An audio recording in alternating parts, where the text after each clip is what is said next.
طیاروں کی طرف سے یہ پیغام ان کو دیا گیا کہ جناب اس مرتبہ تو آپ نے یہاں پر پروازیں کی ہیں، اگلی مرتبہ یہ غلطی نہیں کرنی، کیونکہ ان طیاروں کو پھر واپس جانے کا موقع نہیں ملے گا، بلکہ لداخ میں ہی جو چائنیز ایئر بیس ہے وہاں پر ان طیاروں کو اتار لیا جائے گا، اور پھر یہ طیارے اور ان کے پائلٹس پاکستان کی طرح گڈ ٹو سی یو کر کے یا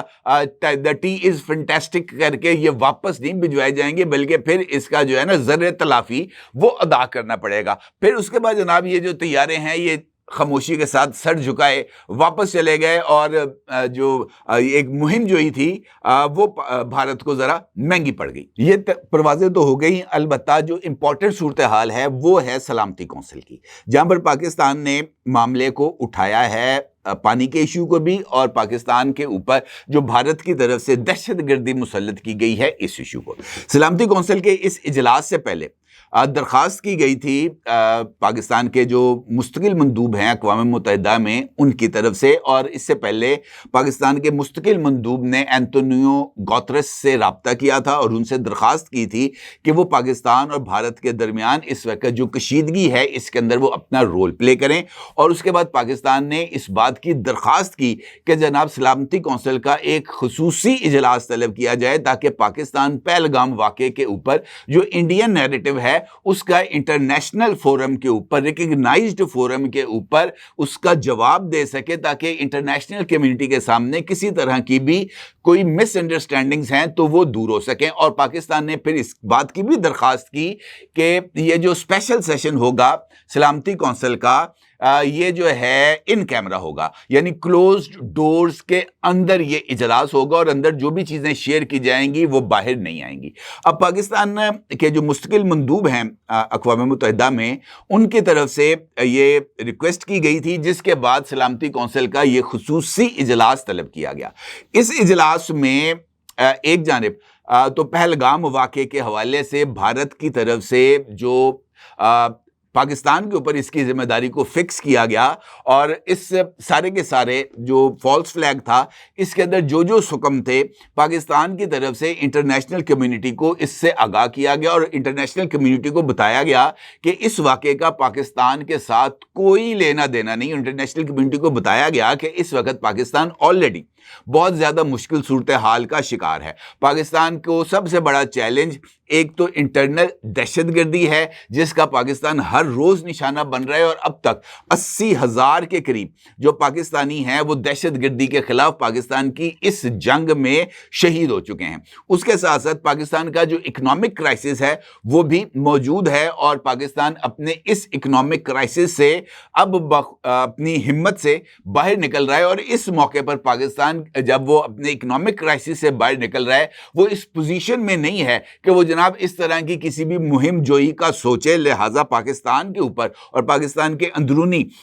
جو حالات ہیں اس کے پیش نظر تو یہ آؤٹ آف کویسچن ہے کہ پاکستان کی طرف سے پہلگام کے اندر کسی طرح کی کوئی ایکٹیویٹی کی گئی۔ پاکستان کی طرف سے بھارت کے الزامات کو رد کیا گیا، مسترد کیا گیا، اور پاکستان کی طرف سے جو اعتراضات ہیں اس واقعے کے اوپر وہ بھی جمع کرائے گئے، اور اس کے ساتھ ساتھ پاکستان نے اس واقعے کے بعد جو الزامات اور جوابی الزامات کا سلسلہ شروع ہوا تو اس کے لیے جو تجویز پیش کی تھی کہ جناب ایک انڈیپینڈنٹ فورم اس کی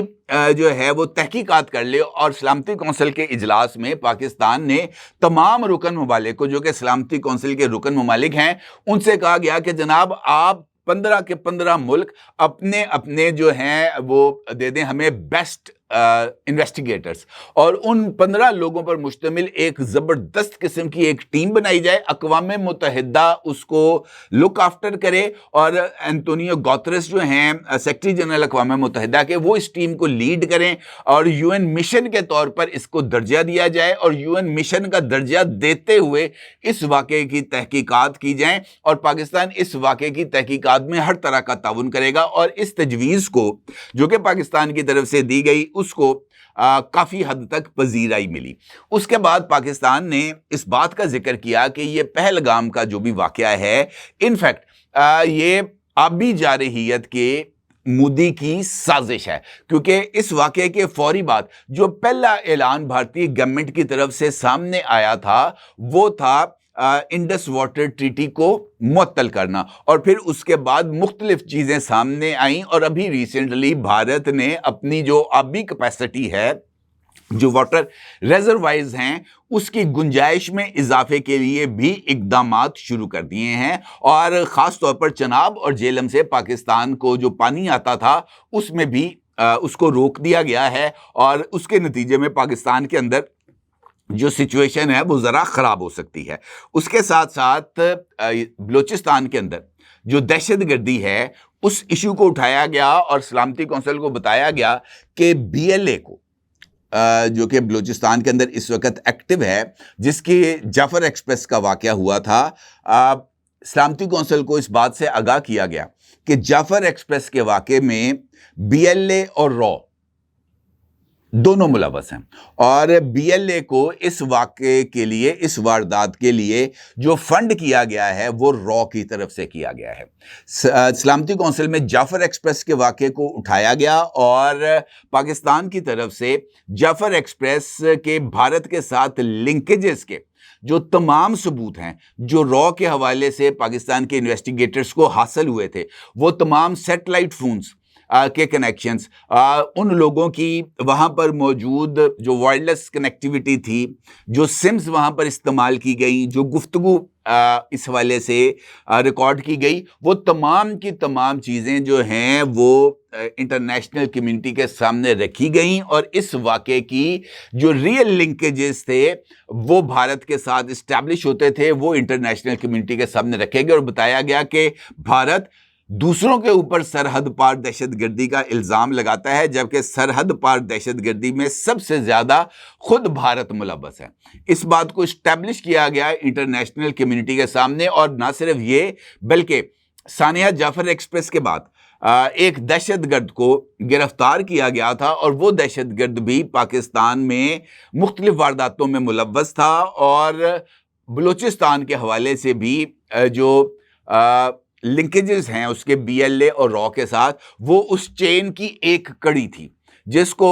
گرفتار کیا گیا تھا پاکستان سے، اور اس کے بھی جو انکشافات تھے اعترافی بیان کی صورت میں، اس کی ٹرانسکرپشن، اس کا کون سا درجہ ہے، وہ رو کے اندر کس لیول پر کام کرتا تھا، نام کیا تھا، آئی ڈی کارڈ، وہ ہر ایک چیز جو ہے وہ سلامتی کونسل کے ممبران کے سامنے رکھی گئی، اور یہ بات تو وہاں پر اسٹیبلش کی گئی کہ جناب دہشت گرد ہم نہیں، دہشت گرد خود مودی ہے، خود بھارت ہے، اور پاکستان کا پہلگام کے واقعے سے کسی طرح کا کوئی لینا دینا نہیں ہے۔ انٹرنیشنل کمیونٹی کے حوالے سے جو سوالات تھے پاکستان کے مستقل مندوب کی طرف سے، ان تمام سوالات کے جوابات دیے گئے، اور مشترکہ یہ جو اقوام متحدہ کے لیول پر جو تحقیقات تھی، سلامتی کونسل کے رکن ممالک نے اس کا خیر مقدم کیا، اور اس کو کہا کہ یہ بڑی اچھی تجویز ہے، جبکہ بھارت کا جو مستقل مندوب تھے انہوں نے پاکستان کے الزامات کو رد کیا، اور انہوں نے دلچسپ بات یہ ہے کہ انڈیپینڈنٹ انکوائری کے لیے پاکستان کی تجویز کو مسترد کر دیا۔ انہوں نے کہا جی بھارت اس بات کی اجازت نہیں دے گا کہ کوئی تیسرا ملک آئے، یا اقوام متحدہ کے لوگ یہاں پر آئیں، یا اقوام متحدہ کی زیر نگرانی کسی طرح کا کوئی کمیشن بنے، بھارت اس بات کو قطعی طور پر قبول نہیں کرے گا۔ تو اس کا مطلب یہ ہے دنیا کے سامنے ثابت ہو گیا کہ جناب دہشت گرد پاکستان نہیں ہے، پہلگام واقعتاً ایک فالس فلیگ آپریشن ہے، اور جناب دنیا نے کے سامنے جو بھارت ہے وہ نہ صرف مکمل طور پر ایکسپوز ہو گیا، بلکہ یہ فالس فلیگ آپریشن کا پردہ بھی چاک ہو گیا، اور جناب جو ہے دنیا نے اس بات کو، میرا خیال ہے کہ اب تسلیم کر لیا ہے کہ یہ جو انڈیپینڈنٹ انکوائری ہے یہی وقت کی ضرورت ہے، اور مجھے ایسے لگتا ہے کہ اس سارے چکر کے اندر یہ جو بھارت پاکستان کے اوپر اٹیک کی کوشش کر رہا تھا، سلامتی کونسل کے کلوز ڈور اجلاس کو منعقد کر کے اور دنیا کے سامنے پاکستان کا کیس رکھنے کے بعد یہ آپشنز بھارت کے لیے اب ذرا محدود ہو گئی ہیں، کیونکہ اب اگر بھارت جارحیت کرے گا تو پھر دنیا کے سامنے وہ اور برے طریقے سے ایکسپوز ہو جائے گا۔ اب دنیا کا ضرور اظہار کیجیے گا۔ آپ کو بہت شکریہ۔ اللہ حافظ۔